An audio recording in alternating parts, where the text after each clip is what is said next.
हर कटबो में चंदन गछिया घेराबो दुआरिया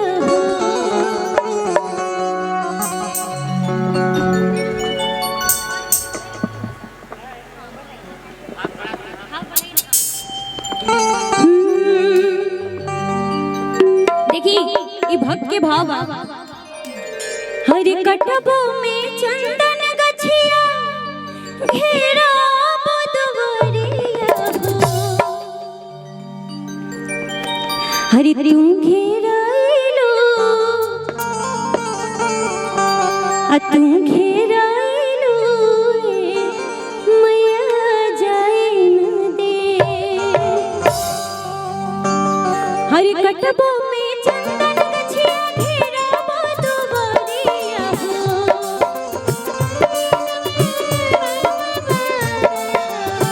कटबो में चंदन गछिया घेराबो दुआरिया घेराइलो तू घेराइलो मैया जाए न दे तू घेराइलो मैया जाए न दे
एक बार